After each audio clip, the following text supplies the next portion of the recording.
Exercise 1.2 start कर रहे हैं बच्चों। इससे पहले मैंने आपको एक इंट्रोडक्शन दिया था जिसमें मैंने आपको अपरिमेय संख्याएं यानी कि इर्रेशनल नंबर्स के बारे में समझाया था।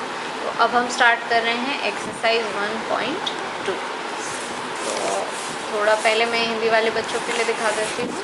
अपने बच्चों के लिए मैं बुक दिखा रही हूँ क्योंकि मेरे पास हिंदी की बुक है, तो मैं आपको बुक दिखा पा रही हूँ बच्चों। क्वेश्चन पढ़ लीजिए। इसमें से नीचे दिए गए कथन सत्य है या असत्य कारण के साथ अपने उत्तर दीजिए।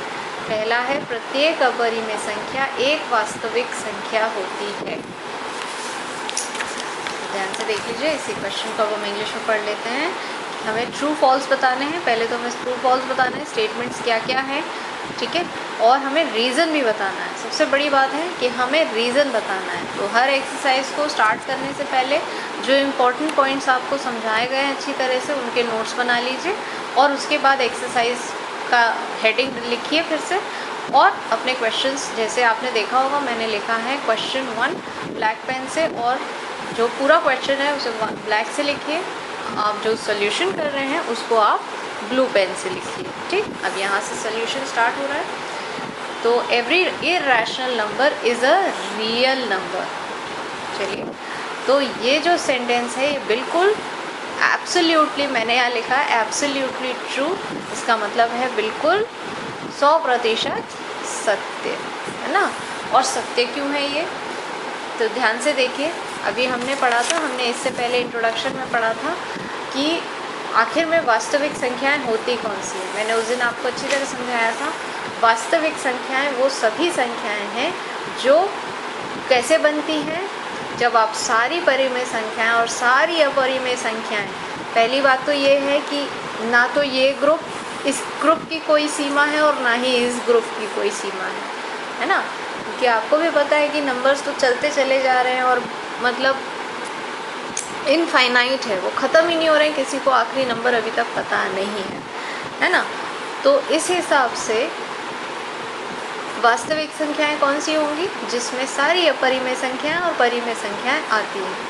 तो अगर यहाँ आपसे बोला गया है कि क्वेश्चन क्या है हमारा कि every irrational number is a real number, तो ये बिल्कुल ठीक बात है।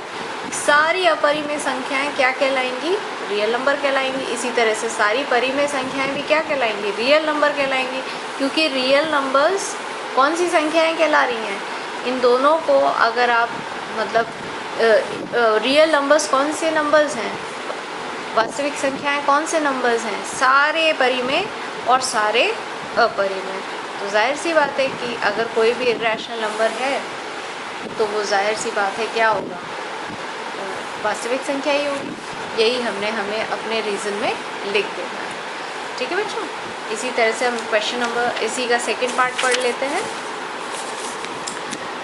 संख्या रेखा का प्रत्येक बिंदु m √m के रूप में होता है जहां m एक प्राकृत संख्या है। अब एक बात समझ लीजिए बच्चों, पहले मैं इंग्लिश में पढ़ दूँ इस क्वेश्चन को। Every point is of the form √m on the number line way m is a natural number. एक बात आपको अच्छी तरह समझा दूँ बच्चों, ये इससे आप अच्छी तरह वाकिफ़ हैं, इस साइन से, इस चिन्ह को आप अच्छी तरह पहचानते हैं जहाँ तक मेरा ख्याल है, क्योंकि ये 6th या 5th में पढ़ाना शुरू कर दिया जाता है। तो मुझे पता है कि आपको ये अच्छी तरह पता है। एक बार हम थोड़ा सा रिवाइज कर लेते हैं, लेकिन फिर भी इसका मतलब क्या है असल में। जैसे सपोज हम एक संख्या लेते हैं 1, और 1 का हम वर्ग कर देते हैं, स्क्वायर कर देते हैं। स्क्वायर करने का मतलब है, किसी भी चीज़ का स्क्वायर करने का मतलब है उसी संख्या को उसी संख्या में दोबारा गुणा कर देना। तो 1 × 1 आंसर कितना आया, 1। ध्यान से देखिएगा। तो 1 का वर्ग यानी कि 1 का स्क्वायर कौन कहलाया, 1। इसी तरह से अगर हम 2 को देखें, जब हम 2 का स्क्वायर करेंगे तो यानी कि हमें 2 में 2 गुणा करना पड़ेगा, तो हमारा आंसर आ जाएगा 4। तो 1 का वर्ग क्या हो गया, 1। 1 का वर्ग हो गया 1, 1 का स्क्वायर 1, 2 का स्क्वायर हो गया 4, यानी कि 2 का वर्ग हो गया 4। अब ध्यान से देखिएगा, अगर मैंने यहाँ पर ये चिन्ह लगा दिया तो इसका मतलब है कि मैं ढूंढ रही हूँ वर्गमूल। क्या ढूंढ रही हूँ मैं? वर्गमूल। तो 1 का वर्गमूल यानी कि ये जो नंबर आया है, किसी नंबर को 2 बार गुणा करने के बाद ये किस नंबर से मुझे मिला, तो मुझे उसका पता लगाना है। तो जो 1 का रूट है, तो ये इसका वर्गमूल कौन था? 1, यानी कि इसका स्क्वायर रूट कौन था? 1। इसी तरह से 4। तो पता लगाने का तरीका क्या होता है? जो भी नंबर इस स्क्वायर रूट के वर्गमूल के अंदर होती है, इसे हम प्राइम फैक्टराइज यानी कि अभाज्य संख्याओं के जो भाजक होते हैं उसमें हम, जैसे हम इस तरह से हम प्राइम फैक्टराइजेशन करते हैं वो हम कर लेंगे। तो प्राइम फैक्टराइजेशन करेंगे तो क्या आएगा आंसर? 2 2 ज़ा 4, 2 1 ज़ा 2, यानी कि यहाँ जितने भी नंबर आते जाएं वो कौन से हों? प्राइम। प्राइम मतलब जो केवल अपनी ही टेबल में आते हों, ठीक है। तो यहाँ पर एक ही नंबर 2 बार रिपीट हुआ यानी कि 2, और ये जो 2 है जब इसे इसी के साथ गुणा किया गया था तभी तो 4 बना था। तो इसका मतलब 4 कहाँ से आया? 4 का वर्गमूल कौन है बच्चों? 2। बात समझ में आ गई आपको? तो इस तरह से एक मैंने आपको थोड़ा सा रिवाइज करा दिया कि वर्गमूल क्या होते हैं। तो आपको समझ में आ गया कि वर्ग और वर्गमूल का कॉन्सेप्ट क्या है ना। इस साइन का मतलब आपको समझ में आ गया अच्छी तरह कि हमें वर्गमूल ढूंढना है। तो अब ध्यान से पहले एक बार फिर से हम क्वेश्चन पढ़ लेते हैं। Every point is of the form root है। तो क्या ये स्टेटमेंट ठीक है? ये कह रहे हैं हमसे कि संख्या रेखा का प्रत्येक बिंदु रूट m के रूप का होता है, जहाँ m एक प्राकृत संख्या है। तो संख्या रेखा, सबने संख्या रेखा देखी? अगर मैं बुक में अभी आपको एक रफली संख्या रेखा दिखा देती हूँ, ध्यान से देखिएगा। -3, -2, -1, 0, 1, 2, 3 यही सब नंबर आते हैं संख्या रेखा पर। और ये कह रहे हैं कि प्रत्येक बिंदु कैसा होता है? Root m। अब m की जगह आप कोई भी नंबर लिख लीजिए। तो क्या ऐसा हो सकता है? ऐसा नहीं हो सकता। इसका रीज़न अब हम लोग देखेंगे, ध्यान से देखिएगा। क्योंकि पहली बात तो संख्या रेखा पे जो भी हमें नंबर मिलते हैं वो होते हैं 1 2 3 4 5 6 7 8, ये सब चलते चले जाते हैं। लेकिन वर्गमूल जो होते हैं, है ना, जैसे 1 का वर्गमूल बच्चों कौन होता है? 1 +1 और -1, यानी कि जब हम वर्गमूल में से किसी भी नंबर को निकालते हैं तो हम उसका धन और ऋण दोनों नंबर ले लेते हैं। तो जो वर्गमूल होगा 1 का वो क्या होगा? +1 और -1।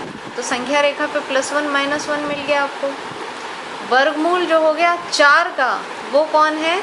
+2 और -2, ये भी आपको संख्या रेखा पे मिल गया। लेकिन क्या आपको √2, √3 ये सब भी मिल रहा है संख्या रेखा पर? नहीं मिल रहा है अभी तो नहीं, मतलब दिखाया तो नहीं जाता है ना, होता तो है लेकिन दिखाया नहीं जाता है संख्या रेखा के ऊपर, ठीक। और ये कह रहे हैं कि प्रत्येक बिंदु, तो प्रत्येक बिंदु √m के रूप में नहीं होता है। कुछ बिंदु होते हैं लेकिन सारे बिंदु √m के रूप में नहीं होते हैं। इसीलिए ये जो स्टेटमेंट है वो कैसा है? गलत है। और भी रीज़न इसका क्या दे सकते हैं कि जैसे अगर हम मान लें वर्गमूल निकालें -2 का, तो पहली बात तो -2 क्या है? एक नेचुरल नंबर है ही नहीं, यानी कि एक प्राकृतिक संख्या है ही नहीं। इनका तो यही कहना है ना कि m कैसा होना चाहिए? जो आपका √m वाला m है वो कैसा होना चाहिए? एक प्राकृतिक संख्या होनी चाहिए।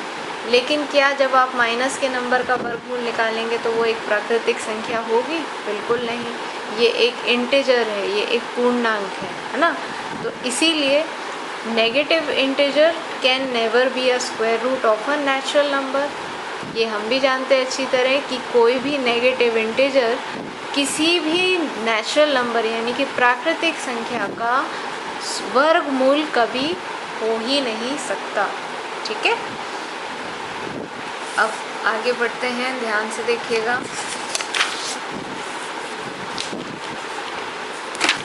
जो थर्ड पार्ट है, जो थर्ड इसका स्टेटमेंट है बच्चों, वो मैंने आपके लिए होमवर्क के लिए दे दिया है, क्योंकि वो इंट्रोडक्शन वाले पार्ट में मैंने बहुत अच्छे से समझाया है।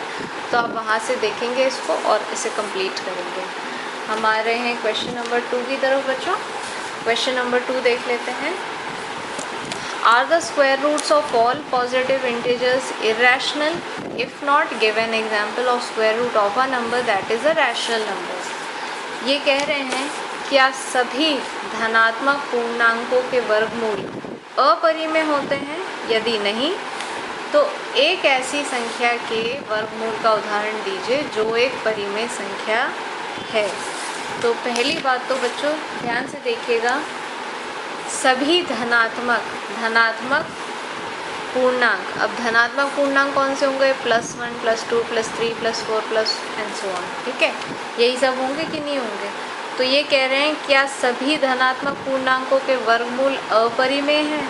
अपरिमेय संख्या है, मैंने भी आपको बताई थी बच्चों, अभी समझाई है कि जो p/q के फॉर्म में प्रस्तुत नहीं की जा सकती उन्हें हम कहते हैं अपरिमेय संख्या है। तो ध्यान से देख लीजिए, अगर हम 1 का वर्गमूल देखें तो 1 का वर्गमूल क्या होगा? 1। लेकिन 2 का वर्गमूल कौन होगा? √2। 3 का वर्गमूल कौन होगा? √3। 4 का वर्गमूल कौन होगा बच्चों? 2। तो यहाँ 1 का वर्गमूल कौन था? 1, जो कि एक कैसा नंबर है? परिमेय संख्या है, ठीक। लेकिन ये क्या है? एक अपरिमेय संख्या। तो आप देखेंगे कि प्रत्येक धनात्मक जो इंटीजर है, यानी कि प्रत्येक धनात्मक पूर्णांक जो है, उसके जो वर्गमूल हैं कुछ परिमेय हैं और कुछ अपरिमेय हैं। तो ये तो स्टेटमेंट ऐसे ही गलत हो गया, अपने आप ही गलत हो गया। तो यहाँ आप लिखोगे नो, यानी कि नहीं। नहीं किसका आंसर है? कि नहीं कि सारे पॉजिटिव इंटीजर्स का जो स्क्वायर रूट है वो इरैशनल नहीं होता, यानी कि सारे के सारे धनात्मक पूर्णांकों का जो वर्गमूल है वो अपरिमेय नहीं है। और आंसर मतलब आपने दे ही दिया है। ये जो स्क्वायर रूट की आप जो टेबल जैसी है ये आप बना दीजिए, तो आपको समझ में आ जाएगा, एग्जाम्पल से भी समझ में आ जाएगा और ये आपको एकदम क्लियर भी हो जाएगा। अब आपका इस एक्सरसाइज का जो क्वेश्चन नंबर 3 है उसमें मुझे थोड़ा सा ज्योमेट्री वर्क करना है, तो वो मैं आपको अभी थोड़ी देर में भेजूँगी। उसे मैंने टेस्ट में नहीं दिया है, उसका कारण ये है कि आपको अगर वो टेस्ट में करना पड़ेगा तो वो बहुत टाइम लगेगा। तो मैं अभी उसका ही नेक्स्ट वीडियो अपलोड करूँगी, लेकिन वो आपके टेस्ट के सिलेबस के बाहर रहेगा। उससे क्वेश्चन पूछा जा सकता है लेकिन वो बनाने को नहीं दिया जाएगा।